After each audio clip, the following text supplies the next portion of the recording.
다른 친구들과 비교했을 때 아무것도 못하고 할 수 있는 게 없다고 초라하다고 너무 조바심 내지 마세요.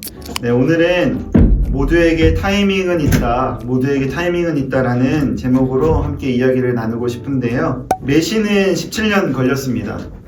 그리고 미스터 비스트라는 구독자 3억 8,500만 명의 구독자를 가지고 있는 미스터 비스트는 12년 걸렸습니다. 그리고 호날두는 13년 걸렸고요. 테슬라와 스페이스X 창시했었던 기업가는 일론 머스크인데요. 26년 걸렸습니다. 이게 무슨 말일까요? 성공하고 유명하게 될 때까지의 기간을 말합니다. 이들은 모두 등장하자마자 주목받고 성공한 것처럼 보여요.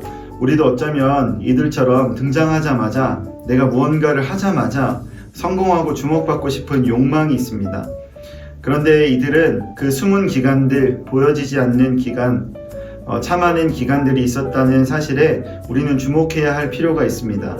이들은 이들이 원했던 때에 원하는 것을 얻지 못했고 그 타이밍을 기다려야 했었던 시간들이 있었습니다.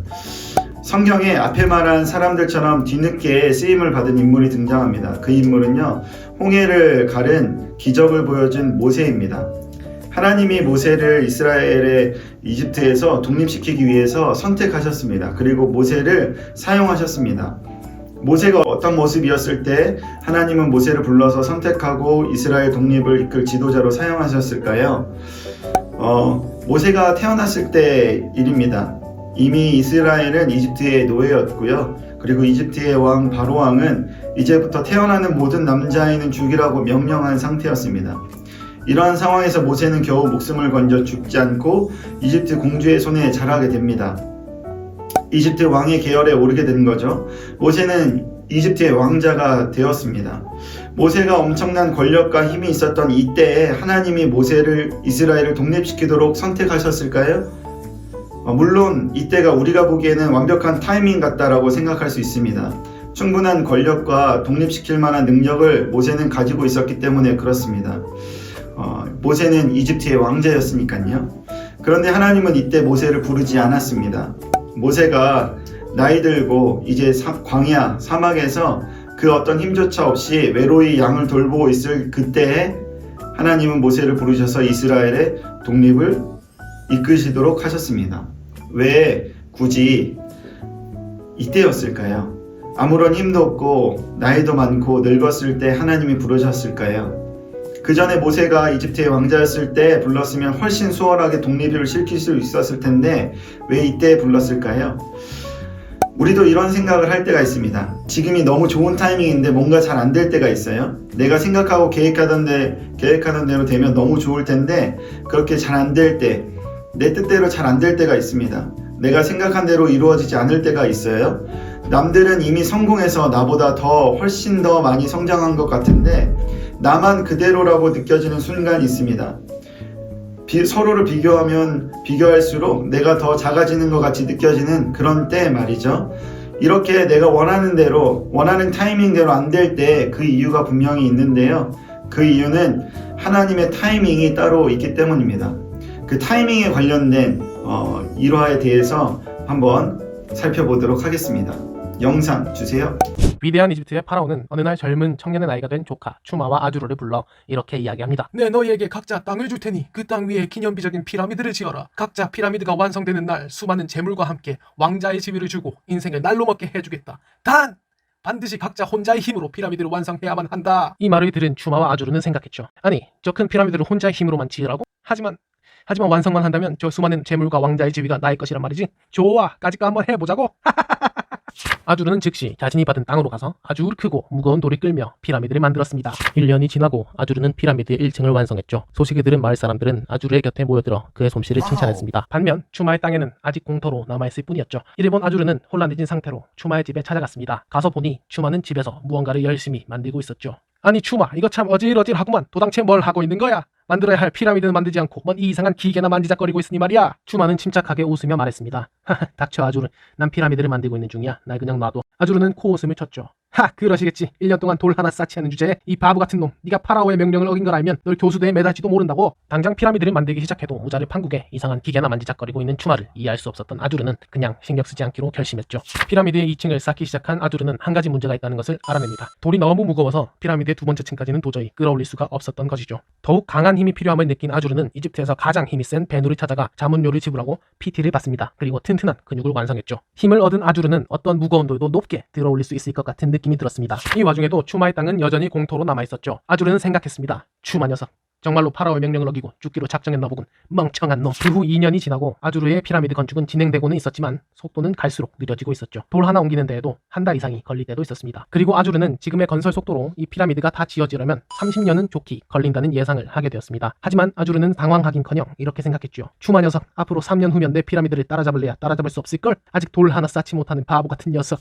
그러던 어느 날 아주르는 작업 도중 저 멀리 소란스러워지는 것을 느끼게 됩니다. 궁금해진 아주르는 소리가 나는 곳을 향해 달려갔죠. 도착해보니 그곳은 추마의 땅이었습니다. 추마는 지지대, 바퀴, 지렛대, 밧줄 등이 복잡하게 얽힌 기계들을 천천히 옮기고 있었고 아주르는 그 광경에 두려움을 느꼈죠.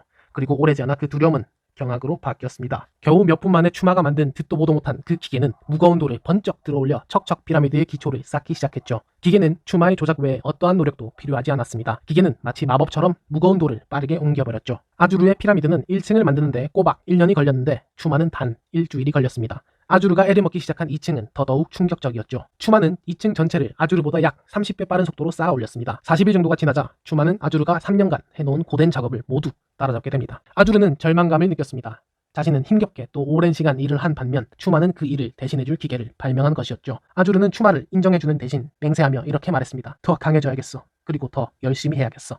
추마가 기계와 함께 작업을 이어가는 동안 아주르는 자신의 방식을 고수하며 작업을 계속해 나갔습니다. 8년이 지나고 추마는 26세의 나이로 피라미드를 완성했습니다. 작업 시스템을 만드는데 3년이 걸렸고 이 시스템에 의한 효과를 거두는데 5년이 걸렸죠. 추마는 파라오가 약속한 대로 왕자의 지위를 얻고 수많은 재물을 손에 넣었습니다. 추마는 더 이상 일을 할 필요가 없어졌죠. 아주르는 기존의 방식을 벗어나지 못한 채 계속해서 작업에 매달렸습니다. 몇십 년 뒤 아주르는 피라미드의 마지막 층을 쌓다가 심장마비로 그만 사망하게 되었죠. 결국 그는 파라오의 약속된 재물을 받지 못한 채 고된 노동만 하다가 죽게 돼버린 것이죠. 여기까지 추마와 아주르의 이야기였습니다. 큰 피라미드를 세우기 위해서 힘쓴 두 사람입니다. 1년, 2년이 지났을 때 아주르는 누가 봐도 피라미드의 형태가 보여지고 있었고 추마는 아무런 돌도 싸지 못하는 상황이었습니다. 누가 봐도 아주르가 이길 것 같은 형태였습니다. 그런데 그 결과는 완전 달랐습니다. 추마가 돌을 쌓기 전에 준비의 과정이 있었기 때문에 그런데요. 무거운 돌을 옮기는 기계를 만드는 시간이 필요했었던 거예요. 결국 마지막은 어떻게 되었나요? 추마가 피라미드를 다 쌓아 올리게 된 거죠.